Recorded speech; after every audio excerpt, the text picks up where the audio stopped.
Hei, olen Matti Heino. Kuten jokainen huomaa, niin ulkoinen todellisuutemme on koko ajan muuttumassa yhä epävarmemmaksi ja sekavammaksi. Tässä mielessä on äärettömän tärkeää, että vahvistamme sisäistä tasapainoamme. Ja se on mahdollista, kun perehdymme kunnolla omaan hienovaraiseen energiarakenteeseemme, jossa on hyvin monta kerrosta. Jokainen tämän videon katsoja on varmaankin kuullut chakrajärjestelmän olemassaolosta. Monet tietävät kundalinin, kaikki tietävät DNA-järjestelmän ja niin edespäin. Ne kaikki ovat sidoksissa toisiinsa monellakin eri tasolla ja tavalla, joten tulevan vuoden aikana pyrin käymään läpi niin paljon kuin mahdollista näitä erilaisia energiajärjestelmiä ja vielä muitakin kuin tässä on mainittu. Varsinkin DNA-järjestelmä on niin monimutkainen, että se vaatii useamman alustuksen pitämistä. Mutta tällä kertaa on tarkoitus keskittyä chakrajärjestelmän esittelyyn, joka sekin on omalla tavallaan aika monimutkainen. Moni tuntee järjestelmän nimeltä ja tiettyjä värikoodeja, mutta vain harvat tuntevat sen syvällisemmän luonteen, joten käydään läpi tätä järjestelmää, joka auttaa meitä saavuttamaan paremmin sisäisen tasapainon nyt kun eletään ulkoisesti näin epävarmoja aikoja.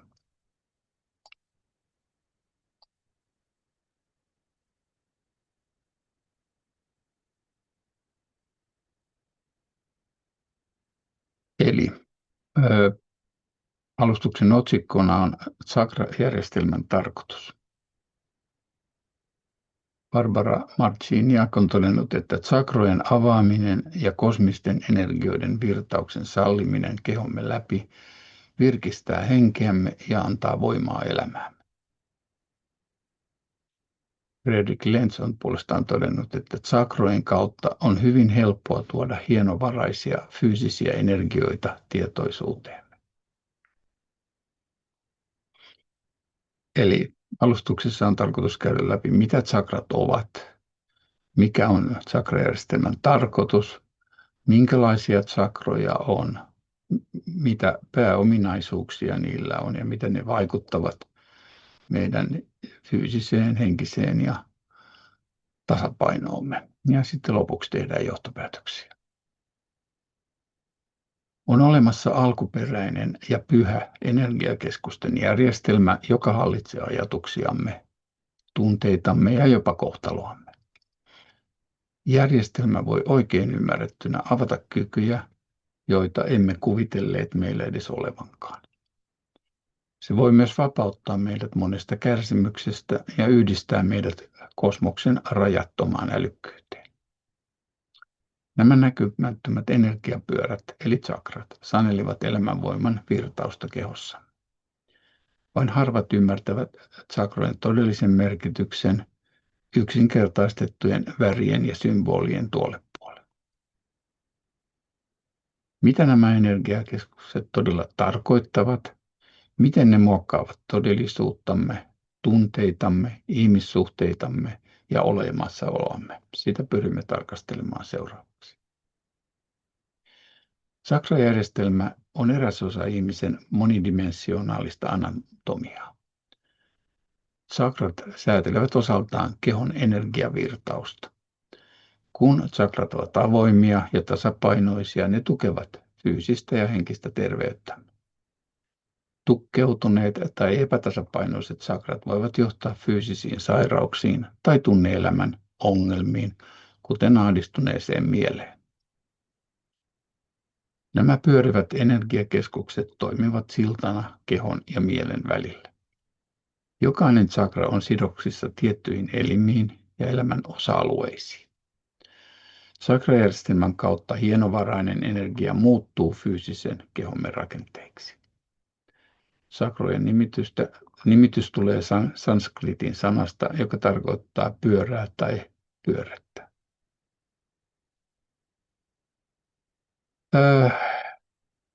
Sakroja on verrattu tietokoneen ohjelmistoon. Sakrat ohjaavat sitä, miten ihmiskeho käsittelee energiaa ja miten tietoa tallennetaan monidimensionaalisessa järjestelmässä. Kun kehon energiankulku pysähtyy tai tukkeutuu, se johtuu usein siitä, että kyseinen sakra prosessoi käsittelemätöntä traumaa tai muistoa. Sakroja voidaan verrata siis tietokoneen käyttöjärjestelmään. Ne järjestelevät ja tasapainottavat koko energiajärjestelmäämme. Ne tallentavat myös henkilökohtaisia kokemuksia, tunteita ja persoonallisuuden piirteitä sekä tietoisuutta. Sakroissa on monta muistitiedostoa, joista yksi on aina avoinna jokaisessa sakrassa, riippumatta siitä, kuinka sulkeutunut kyseinen sakra on. No mikä on sakrajärjestelmän tarkoitus? Tarkoitus on palauttaa ihmisen alkuperäinen monidimensionaalinen anatomia ennalleen. Se mahdollistaa suoran kommunikoinnin 15 dimension aikamatriisin eli paikauniversumin eri tasojen kanssa. Se tukee sekä DNAn että Merkaban aktivointia dimensionaalista evoluutiota varten. Se pyrkii korjaamaan metatronisen lankeamisen, eli se pyrkii poistamaan keinotekoisen 10 DNA-juosteisen verkon luomat vääristymät geneettisestä perimästämme ja palauttaa Kristos eli ikuisen elämän 15 sakran virtauskehomme läpi. Sakrajärjestelmä on täydellinen arkkitehtuuri, jonka kautta lähteen ikuinen energiavirtaus hengittää monidimensionaalisen itsensä läpi. Sakrojen tehtävänä on lähettää ja vastaanottaa taajuusspektriä universaalista aikamatriisista kehomme kautta, joka toimii tietoisuutemme alustana. On tärkeää aktivoida sakrat ja lisätä energian eli elämänvoiman kiertoa kehossamme. Mitä enemmän energiaa virtaa, sitä terveempiä ja tasapainoisempia olemme. Kun integroimme kohtuullisesti yhteen kehomme ja mielemme sekä henkemme, niin pääsemme energeettiseen tasapainoon. Tällöin meidän on helpompi laajentaa tietoisuuttamme ja ilmentää korkeampaa henkistä suunnitelmaa. Kehon sairaudet johtuvat pitkälti epätasapainosta ja kehomme energiavirtauksen tukoksista. Koska sakrat auttavat kehoa terveyden ja hyvinvoinnin ylläpitämisessä, niin tukossa ollessaan ne ovat suoraan osallisina lähes kaikissa kehon sairauksissa. Vaikka sakrat ovat osa kehon energiajärjestelmää, ne eivät ole osa fyysistä kehoa. Ne ovat osa ei-fyysisten eli hienovaraisten energiakanavien järjestelmään, jota kutsutaan nadiaaliseksi järjestelmäksi. Eli nadit ovat hienovaraisen kehon kanavia, joiden kautta elämänvoiman energia, prana sanskritiksi, chi kiinaksi ja ki japanin kielellä liikkuu ja kiertää. Sakrat ovat metafyysinen vastine fyysiselle umpielitysrauhasille. Muinaisissa opetuksissa sakrojen määrä vaihtelee muutamasta yli 100. Kuitenkin kehon pystysuorassa keskikanavassa eli hara-linjassa sijaitsevat 7 päätsakraa ovat kaikkein tärkeimpiä kaikissa järjestelmissä.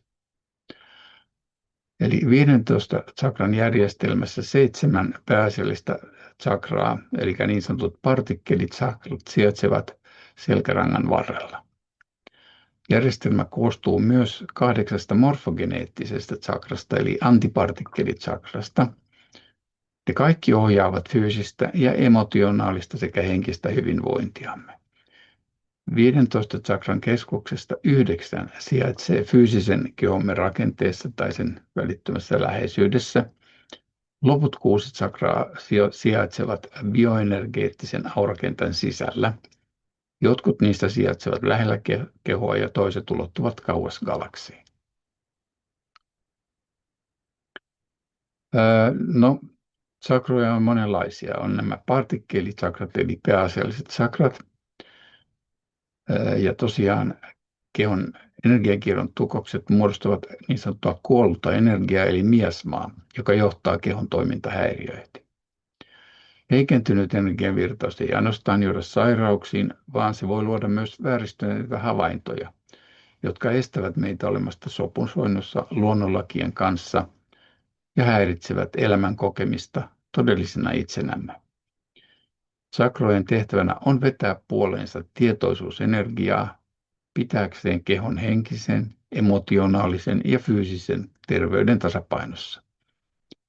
Kehomme partikkeliperustaisten tsakrojen tehtävänä on elävöittää auraamme ja sitä kautta fyysistä kehoamme ja sen elimiä sekä rauhasia. Tsakrat edistävät myös biologista ja henkistä kasvuamme sekä itsetietoisuutta eri osa-alueiden kehitystä. Jokainen tsakra liittyy tiettyyn psykologiseen tai korkeampaan henkiseen suunnitelmaan. Monet näistä toiminnoista on suunniteltu lisäämään korkeampia aistihavaintoja. Eli silloin kun mennään D4 tasolle, eli dimension 4 ja sen yläpuolelle, niin havaintokykyä tulee lisää. Tsakrat siirtävät energiaa eri aurakerrosten välillä.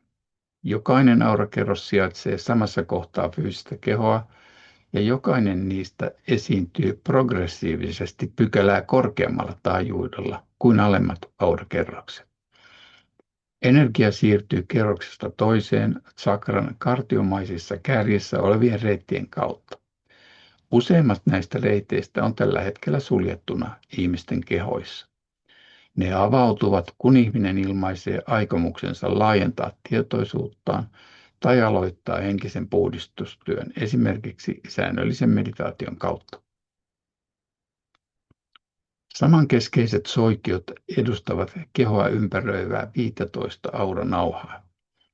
Jokainen värinauha kattaa yhden taajuusharmonisen dimension. Aktivoituessaan sähkömagneettisten energiaspiraalien 15 nauhaa pyörivät vastakkaisiin suuntiin. Harmonisessa suhteessa ja muodostavat kentän.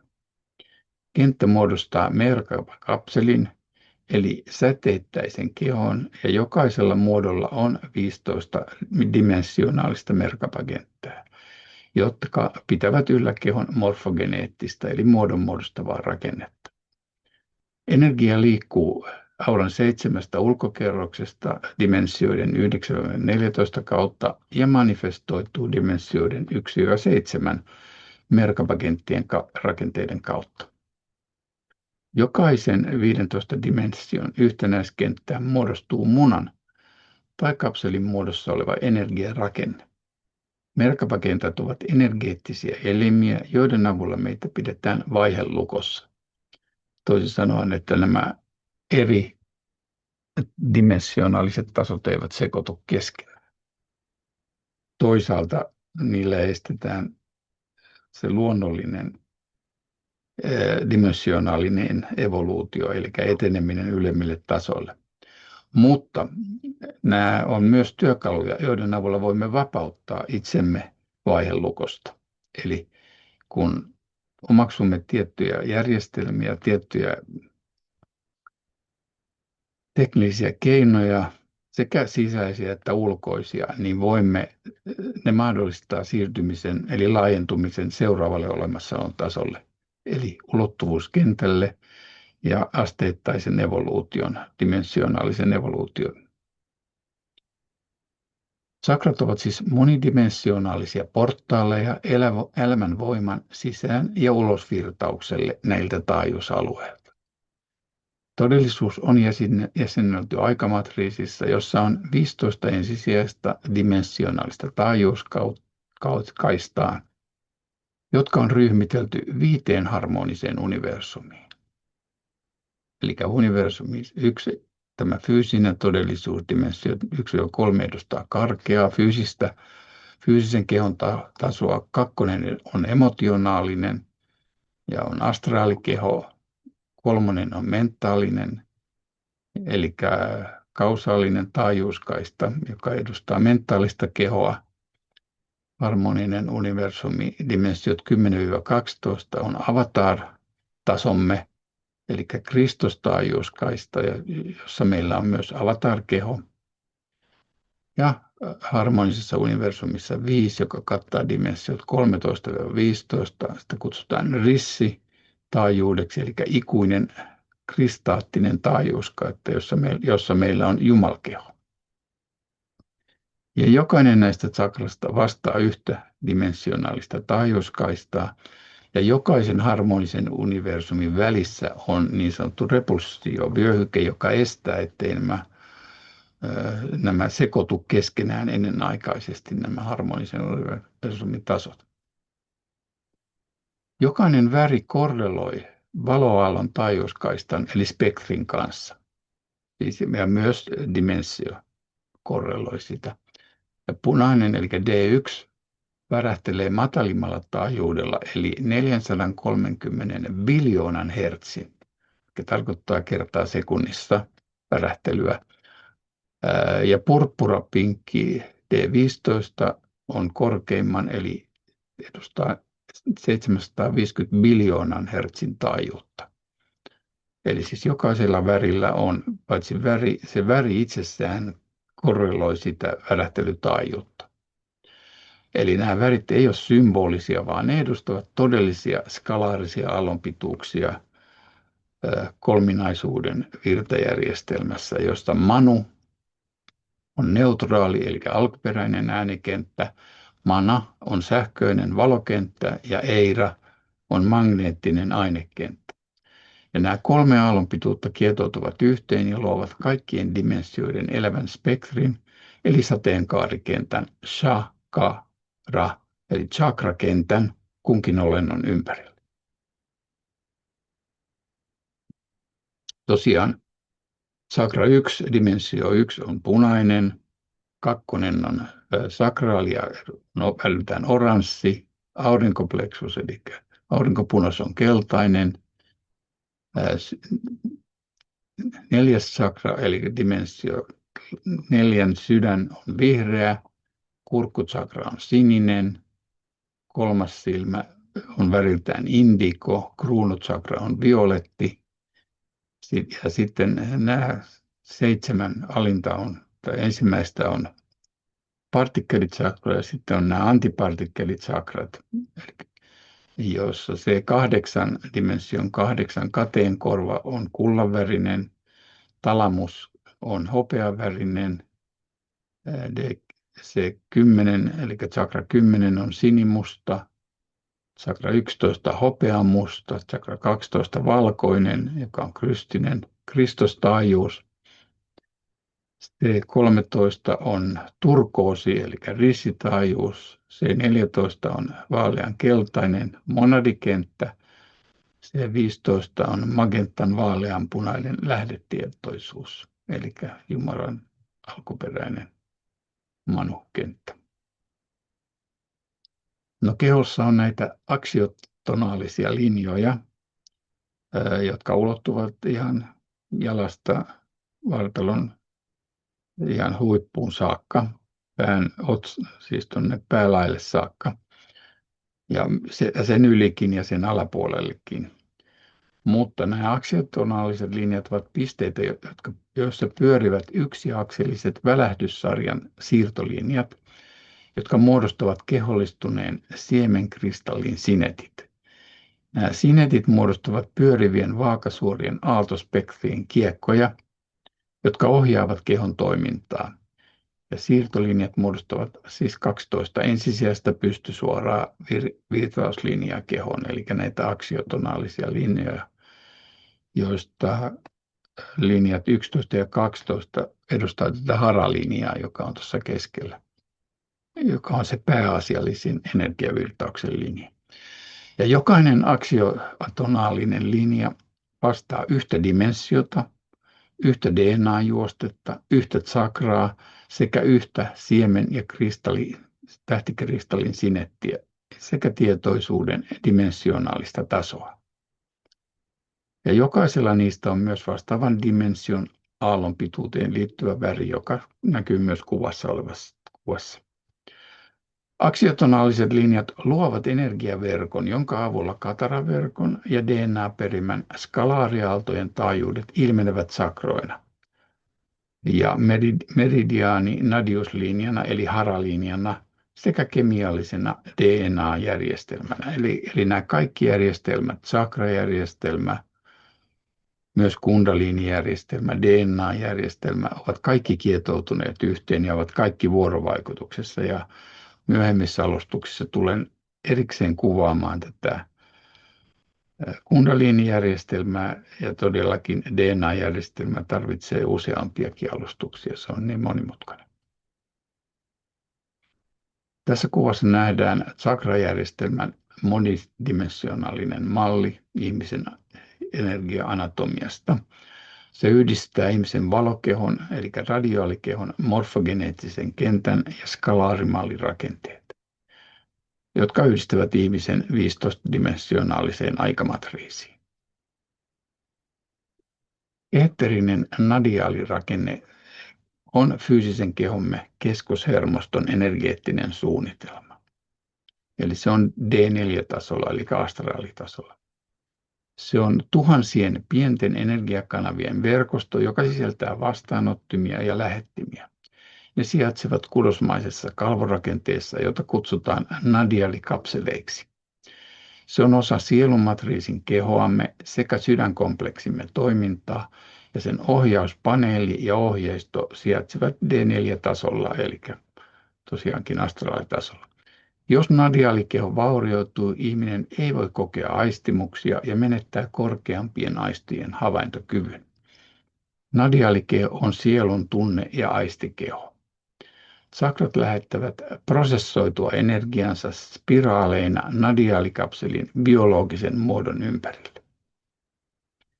Tämä ohjauspaneeli sijaitsee sydänkompleksin takaosassa. Se on piirilevy, joka ohjaa keskushermostoon ja aivoihin liittyvää neurologista viestintäjärjestelmäämme. Nadiaalijärjestelmä on keskushermoston eetterinen ohjekanta. Sakrat vastaavat myös jotain osaa elinjärjestelmästämme. Esimerkiksi chakra 1 edustaa lisämunuaisia, selkärankaa, luustoa. Chakra 2 lisääntymiselimiä, 3 haimaa, mahaa, maksaa. 4 sydäntä, kateenkorvaa ja verenkiertoa. 5 kilpirauhasta, keuhkoa, äänihuulia. 6 aivolisäkettä, aivorunkoa. 7 käpylisäkettä ja aivokuorta. Ja sitten nämä antipartikkelitsakrat 8-15 kytkeytyvät kateenkorvaan, talamukseen ja käpylisäkkeeseen. Ja ne liittyvät kruunuchakraan ja korkeampiin morfogeneettisiin keskuksiin, jotka liittyvät sitten puolestaan DNAhan, merkabaan ja morfologisiin kenttiin. Ne yhdistävät tietoisuuden suoraan umpieritys- ja hermoston säätelyyn. Tämä tarkoittaa, että henkinen aktivointi kytkee ne uudelleen taajuusohjauksen kautta. Sakramme ovat muodoltaan pyöreitä ja kukkaterälehtimäisiä, joiden keskellä on siemenkiteitä. Saarakukkien kristallisiemenet ovat kiinnittyneet haralinjan pystysuoraan keskikanavaan. Energia eli prana kulkee ympyränmuotoisina kuvioina pystysuuntaisissa kanavissamme ja sakroissamme silloin, kun olemme terveitä ja energeettisessä tasapainossa. Fyysisen kehon partikkelitsakrat yhdistyvät antipartikkelikaksoisosan kanssa, niin sanotun hova-sielukehon ja monadisen kehon integraation kautta. Tämä on osa henkisen ylösnousemuksen prosessia. Antipartikkelitsakrat ovat pääasiassa lepotilassa, kunnes yksilö siirtyy kehittyneempään monadisen aktivoinnin vaiheeseen. Jotkut ovat havainneet, että viime vuosina alemmat energiakeskuksemme, eli dimensiot 1, 2, 3, ja niitä edustavat sakrat ovat alkaneet konfiguroitua uudelleen, mikä näkyy niiden väriaaltospektrin muuttuneissa taajuuksissa. Prosessi liittyy myös korkeampien dimensioiden sakrojen taajuusväreihin. Muutoksen taustalla on osittain aurinkotuulten lisääntyminen, eli auringon aktivoituminen, joka vastaavasti johtuu galaksisista tekijöistä. Eli auringosta syöksyvät elektronit törmäävät ionosfäärin happiatomeihin ja typpimolekyyleihin, jotka virittyvät korkeampaan energiatilaan, minkä purkautuessa viritysenergia vapautuu fotonina, eli valona, ja sitten vastaavasti fyysinen kehomme imee tuota valoa, joka sitten nostaa kehomme värähtelytaajuutta ja näin ollen myös muuttaa tätä värispektriä, joita chakrat edustavat. Tällöin alemmassa kehossa havaitaan uudelleenkoodausprosessi, joka korjaa eetterisen kaksoisosan ja alempien chakrojen toimintaa. Ja nämä saattavat aiheuttaa kehoon myös konkreettisesti fyysisesti havaittavia muutoksia. Taajuuksien kohoamisprosessi on ollut käynnissä jo jonkin aikaa, mutta nyt se on alkanut koskettaa yhä useampia ihmisiä. No sitten puhutaan chakrojen pääominaisuuksista. Juurischakra on ihmisen energiajärjestelmän eli 7 päächakran ensimmäinen keskus. Se sijaitsee selkärangan tyvessä, tarkemmin ottaen häntäluun ja välilihan alueella. Juurichakran tasapainon löytämiseksi on pyrittävä vilpittömästi pääsemään eroon harhasta, jossa itsetunto perustuu ulkoisiin olosuhteisiin, joko omaisuuteen, oppiarvoihin, titteleihin, yhteiskunnalliseen asemaan tai mihinkään tällaisiin asioihin. Niillä ei ole chakrajärjestelmän kannalta muuta kuin haitallista merkitystä siinä mielessä, että ne ikään kuin harhauttaa ihmisen sitoutumaan johonkin, joka ei ole todellista, on vain tilapäistä. Ja tavallaan tässä astuu kuvaan ego, mieli ja ego, eli fyysinen keho. Sekä fyysinen keho että egon mieli ovat tilapäisiä luomuksia ja ne tietävät sen. Ja ne pyrkivät ikään kuin vakiinnuttamaan asemansa sitoutumalla ulkoisiin olosuhteisiin, eli joko hankkimalla paljon omaisuutta, hienoja tavaroita ja niin edespäin, tai sitten titteleitä tai näin poispäin. Ja ne kuvittelee, että näin ne pystyy ikään kuin vakinoittamaan asemansa, mutta tämä on harhaa. Ne on tilapäisiä luomuksia ja koko meidän pysyvä rakenteemme ei ole tällä fyysisellä tasolla, vaan se on seuraavilla tasoilla, astraali ja sitä ylemmillä tasoilla. Meidän tulisi vapautua myös kaikenlaista sisäisistä peloista ja uhkista, jotka kohdistuvat omaan turvallisuuteemme. Eli tämmöisten uhkien kokeminen ja pelkotilojen kokeminen haittaavat juurichakran toimintaa ja aktivoitumista ja kaikkien muidenkin chakrojen toimintaa.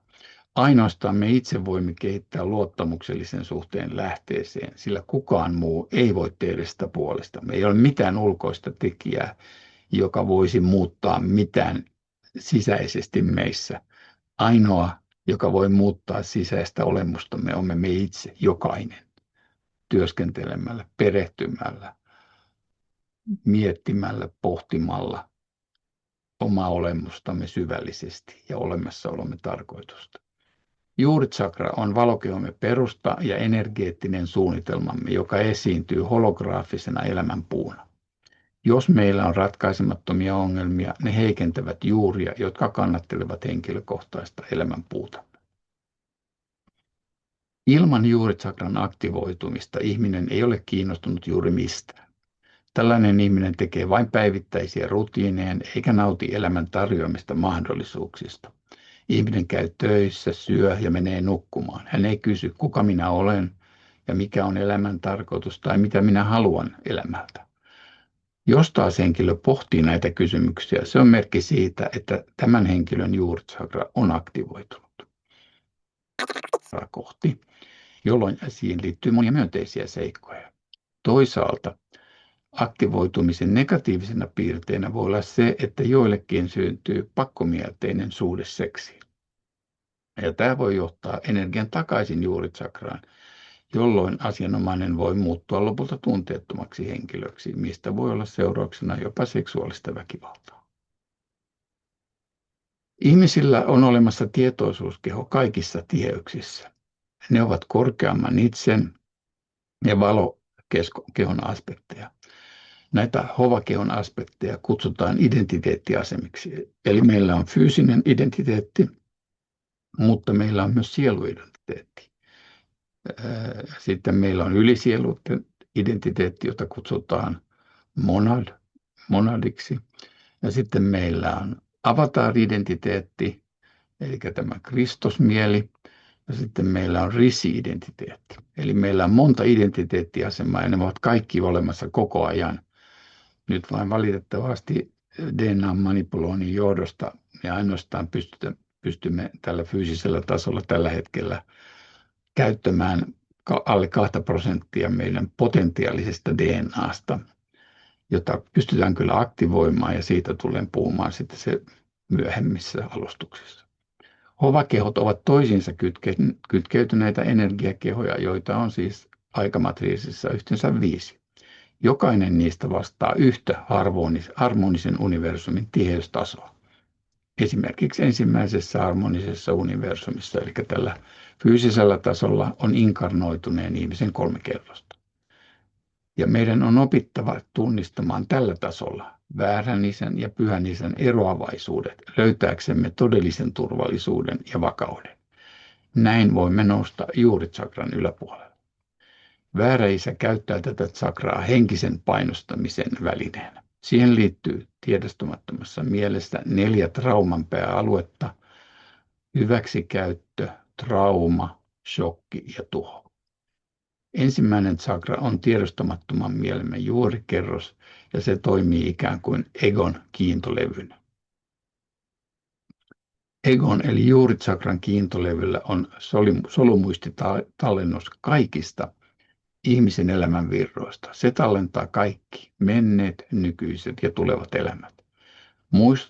Muistot tallentuvat ihmisen hovakehon juuritsakraan riippumatta siitä, ovatko tapahtumat hyviä vai huonoja.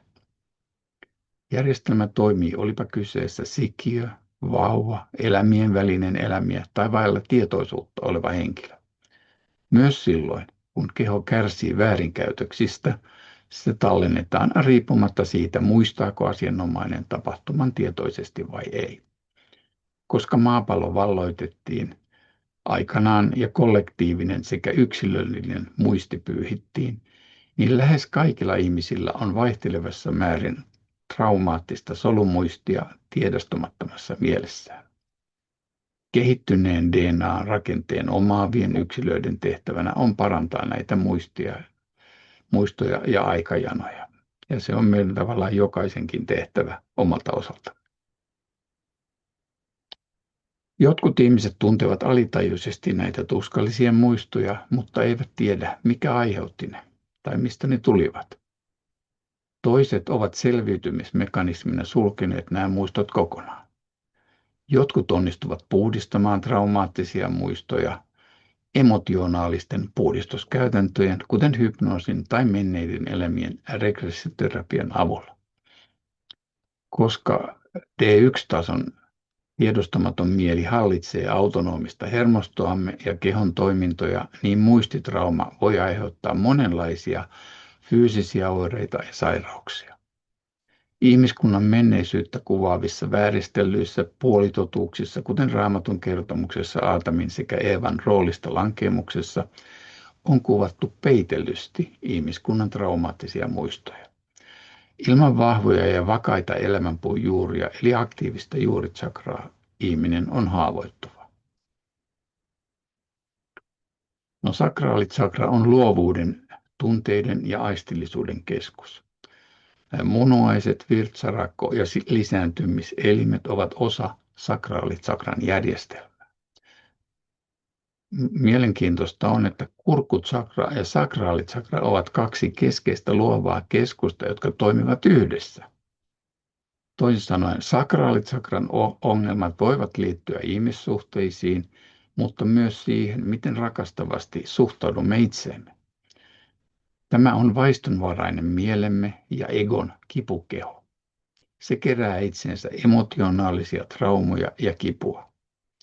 Jos nämä kivut eivät parane, ne voivat johtaa mielenterveyden ongelmiin.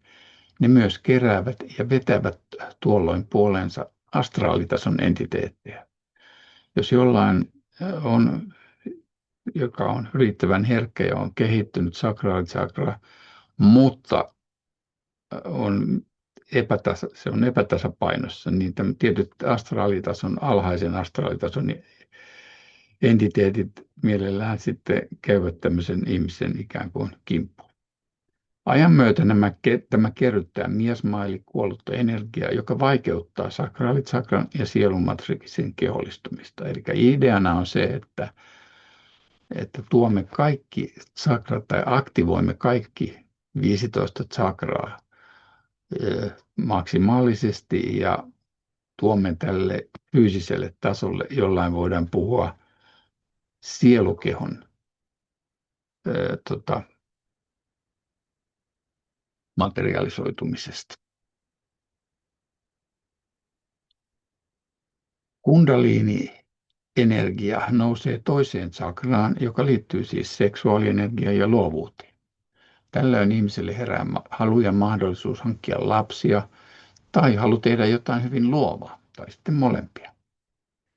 Sakraalitsakra säätelee sitä, miten koemme ja olemme vuorovaikutuksessa muun maailman kanssa aistiemme ja tunteidemme kautta.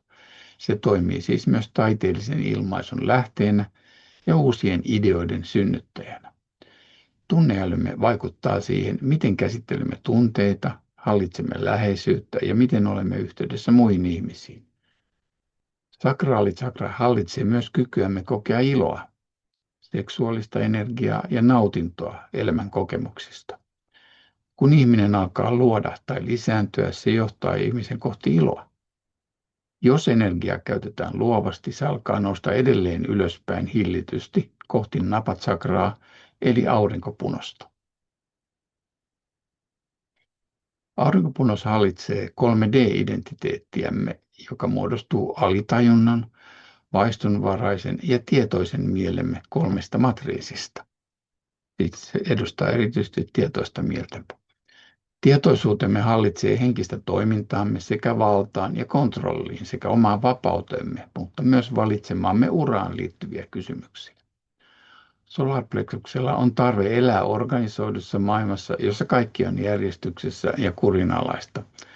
Ja sitähän nyt tässä koko ajan meille haastetaan, jossa kaikki asiat ovat etenemässä kohti yhä kaoottisempaa ja suurempaa epäjärjestystä, jolloin näiden sakrojen ja sisäisen tasapainon merkitys nousee aivan uudelle tasolle. Tämä keskus on egon persoonallisuuden perusta. Sen kautta tunnemme esimerkiksi vihaa tai raivoa, jos tunnemme olomme jollakin tavalla tuhatuksi. Tämä alue on siis tukahdutettujen tunteiden selvityshuone ja vastaanottopaikka.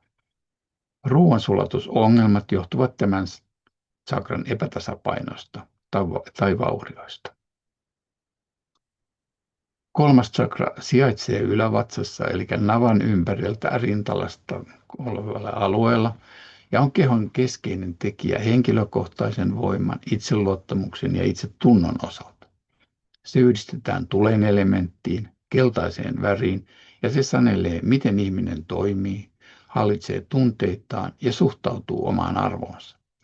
Solarplexuksen aktivoituminen ilmenee ilon ja anteliaisuuden tunteina navassa. Kun tunnemme iloa ja nauramme, niin vatsamme on täynnä naurua. Kielteisessä tapauksessa se voi johtaa ahneuden ja kateuden tunteisiin. Eli siis kaikki nämä 4 ominaisuutta, ilo ja anteliaisuus ja toisaalta ahneus ja kateus ilmenevät vatsan alueella. 4D eli sydäntsakra on rintakehän keskellä sijaitseva pääenergiakeskus, jota hallitsee astraalitaso.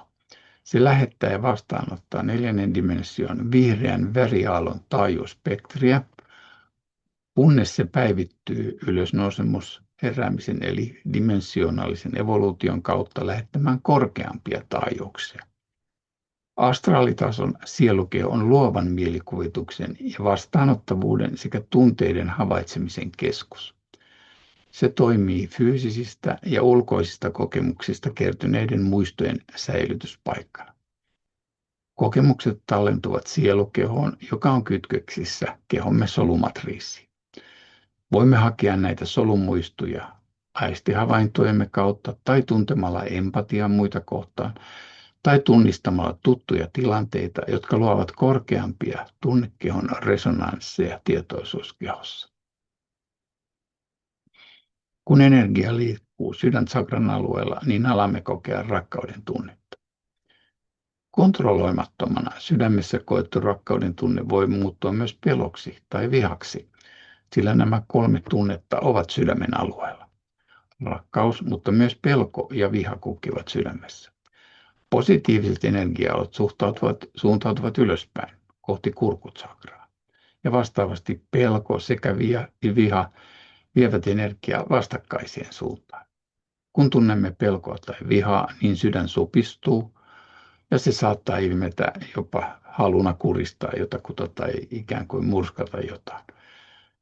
Ja se, mitä asianomaiset tällöin yrittävät ilmentää ulkoisesti, tapahtuu todellisuudessa ihmisen sisällä. Kun tunne laajenee, sydän ilmentää rakkautta. Kun se supistuu, se osoittaa pelkoa tai vihaa. 5. eli kurkkutsakra liittyy ääniilmaisuumme. Kun olemme sopusoinnussa luomamme todellisuuden kanssa, niin kurkkutsakramme on avoin ja äänemme kirkas. Tällöin olomme on tasapainoinen puhuessamme ja ilmaistessamme aitoa itseämme. Kurkkutsakra on tärkeä osa ihmiskunnan hengellistä heräämistä. Kun yksilöt heräävät ikuisen itsensä aitoon olemuspuolueelle, syntyy sopusointu ja uusi ääni. Kurkku- ja sakraalitsakrat ovat 2 luovaa keskusta ja ne ovat yhteydessä toisiinsa. Eli siis kurkkutsakran kehittyminen vaikuttaa suoraan sakraalitsakran nopeutuneeseen puhdistumiseen. 5. tsakra edustaa maskuliinista energiaa ja 2. tsakra feminiinistä energiaa.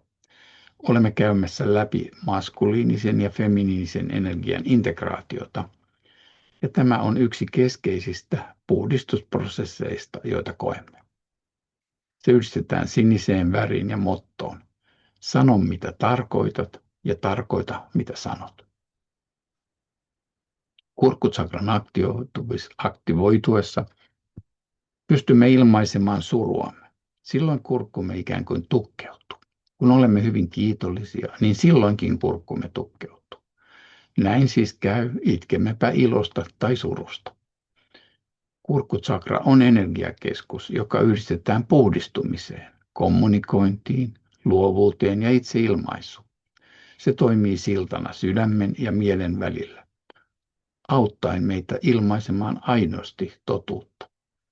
Kun tunnemme olomme kiitolliseksi tai surulliseksi, niin puhdistumme. Jopa suru tekee meistä vahvempia, koska silloin päästämme irti jostain, josta olemme pitäneet kiinni. On parempi tuntea kiitollisuutta ja puhdistua. Jos ihminen ei tunne kiitollisuutta, hän on väistämättä surullinen. Sielun eli korkeamman mielen aktivoituminen muuttaa aurinkopunoksen mentaalikehon toimintoja ja sen suhdetta kurkkutsakraan ja sen valokehoon. Ihmiskehon aukot toimivat fyysisinä kanavina henkisiin vastineisiinsa ja ne ovat yhdessä ylempiin dimensioihin. Ihmisillä, jotka ovat sielun tason hengellisesti aktivoituneita, kaikki 7 kasvojen aukkoa ovat suoraan yhteydessä kurkkutsakraan liittyvään D5, eli dimension 5 arkkityyppiseen mieleen. Kurkkutsakran vajaatoiminta tai tukkeutuminen on monien sairauksien taustalla. Henkisen ylösnousemuksen edistymisen myötä 11. tsakra laskeutuu kurkkutsakran alueelle ja korvaa 5. eli kurkkutsakran, jolloin luonnollisesti myös sen värispektri muuttuu toisenlaiseksi. Kurkusta energia jatkaa nousua ylöspäin otsan alueelle. 3. silmässä energia ilmenee 2 eri muodossa. Myönteisessä tapauksessa koemme sen valppautena ja negatiivisessa tapauksessa vihana. Joten kun olemme vihaisia, voimme kokea tämän tunteen myös otsan alueella. Tilanne on sama, jos olemme erittäin valppaita ja koemme asioita hyvin selkeästi. Kolmannen silmän chakra on indikosäde ja se sijaitsee kulmakarvojen välissä. Kuudes chakra edustaa intuitiota, oivallusta ja sisäistä viisautta. Se hallitsee henkistä selkeyttä, visualisointia ja kykyä nähdä arkipäivän todellisuuden tuolle puolelle. Tasapainoinen kolmas silmä auttaa päätöksenteossa ja itsetuntemuksessa. Se yhdistetään siis indikoväriin ja valon elementtiin.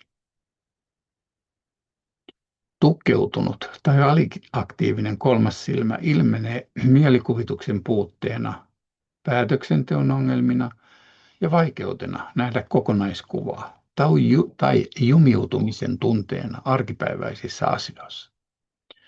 Jos kuudes chakra on yliaktiivinen, niin ihminen helposti ylianalysoi tilanteita, näkee painajaisia tai jopa hallusinaatioita tai pahimmassa tapauksessa irtautuu todellisuudesta. Kolmas silmä opastaa meitä sisäisen viisauden avulla, joka ylittää rationaalisen logiikan. Sen havaintokyky on kaksinaisuuden tuolla puolella. Tämä chakra auttaa meitä havaitsemaan sekä fyysisen että hienovaraisen energeettisen todellisuuden tasapainoittaen intuitiota ja järkeä. Aktiivinen chakra johtaa terävään keskittymiseen, itsetutkiskeluun ja selkeään mieleen. Otsan alueelta energia liikkuu päälaelle. Ja tämä, mikä liikuttaa sitä energiaa erityisesti, on meidän kundaliini-energia, jota mun seuraava alustus tulee koskemaan. Kruunusakran aktivoitumisessa koetaan autuutta ja täydellisyyden tunnetta ja kaikki kokemukset muuttuvat sen mukana. Kruunusakra on väriltään violetti ja sijaitsee päälailla. Valokehon 7. kerros on niin sanotun keteerisen mielen eli ylisielun matriisi. Tällä valokehon integraation tasolla meille muodostuu suora yhteys planeettalogokseen, joka sisältää planeettahengen. Alamme aistia ja olla vuorovaikutuksessa kollektiivisen tietoisuuden kanssa. Eli identiteettinä ykseyden sisällä. 7. chakra on henkisyyden, valaistumisen ja jumalallisen ykseyden keskus. Se edustaa siis ykseyttä, viisautta ja rajoitusten ylittämistä. Ja sitä kuvataan usein 1000 terälehden lootuksen. Kruunusakran epätasapaino voidaan kokea emotionaalisina tai fyysisinä ongelmina, kuten kroonisena väsymyksenä tai sekavuutena. Sen vajaa toiminta johtaa henkiseen sumuun, kyynisyyteen, päätöksentekovaikeuksiin ja huonoon muistiin. Yliaktiivinen kruunusakra voi puolestaan aiheuttaa ylianalysointia, keskittymisvaikeuksia, eläviä painajaisia ja taipumusta elää fantasiassa todellisuuden sijaan. Tasapainossa ollessaan se luo tyyneyttä, sisäistä rauhaa ja korkeamman tietoisuuden. Autuuden ja täyttymyksen kokemusta kuvataan myös ei-minään olemiseksi. Tämä viittaa siihen, että ihmiset ylläpitävät usein jotain määrättyä identiteettiä. Siitä aiheutuu tämä sitoutuminen tiettyyn identiteettiin aiheuttaa kärsimystä pelon, halun sekä erillisyyden tunteen kautta. Autuuden tilassa on luovuttu näiden leimojen ja roolien ylläpitämisestä. Energiavirtauksen päämääränä on olla ei-minä. Kun olemme ei-minä, niin monia asioita alkaa tapahtua. Se on tila, jossa meillä ei aika ajoin tunnu edes olevan kehoa. Kaikki enkelit tukevat meitä kaikessa, mitä haluamme. Silloin toimeemme täyttyvät jo ennen kuin ne ehtivät edes syntyä. Täyttymys ei ole halua, vaan se on jotain, joka on olemassa ennen kuin halu syntyy. Kun ajattelemme jotain, niin se jo tapahtuu. Halulla ei siis ole mitään mahdollisuutta syntyä. Emme ehdi tuntea janoa ennen kuin meille jo tarjotaan vettä. Tämä tila tarkoittaa irti päästämistä tai tyhjyyteen saapumista, mikä johtaa luonnollisella tavalla täyttymykseen. Elämästä on tullut täyteläistä. Jotta tämä tapahtuisi, meidän tulee päästää irti kaikesta. Mitä enemmän päästämme irti, sitä enemmän saamme. No sitten on nämä morfogeneettiset sakrat 8-15,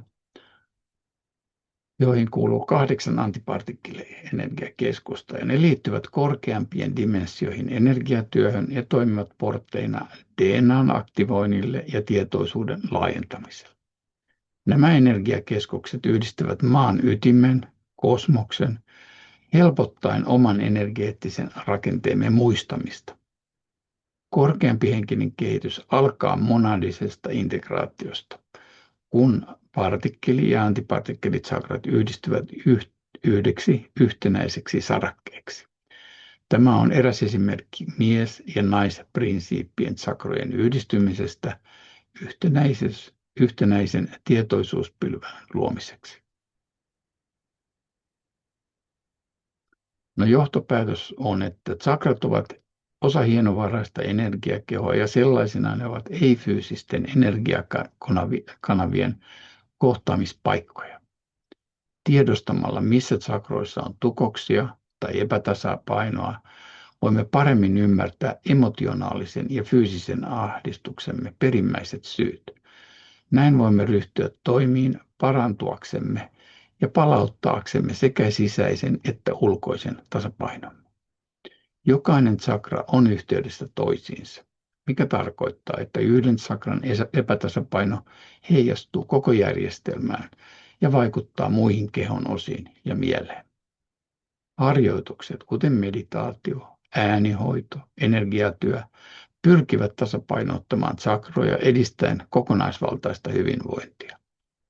Voimme myöhemmin perehtyä tarkemmin näihin erilaisiin, tai tulemme myöhemmin perustamaan tarkemmin näihin erilaisiin keinoihin. Kyseessä on kokonaisuudesta, joka muodostuu fyysisten sekä henkisten energiajärjestelmien ja tunnetasojen yhteen kietoutumisesta. Sakrat ovat siis olemuksemme arkkitehtuuri ja kartta korkeimpaan potentiaaliin.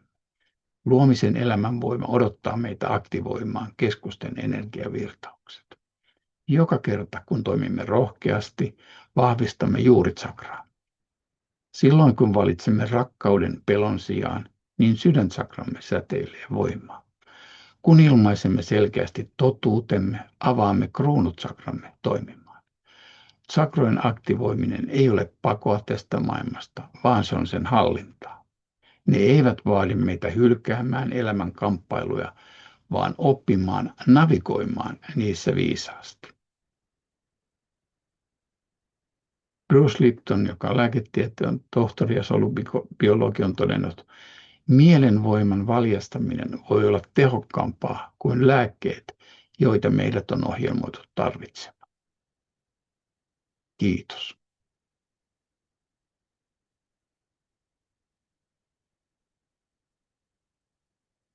No niin, eli nyt käytiin läpi tätä sakrajärjestelmää ainakin jollain tasolla.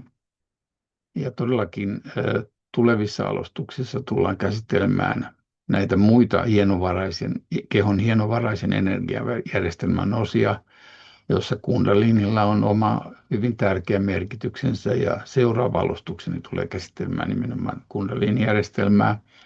Ja todellakin nämä molemmat sakrajärjestelmä ja kundalini liittyvät suoraan DNA-rakenteeseemme, koska valitettavasti tällä hetkellä meidän DNAstamme on vain alle 2% on aktiivisesti käytössä, eli ne ovat proteiinia koodaavia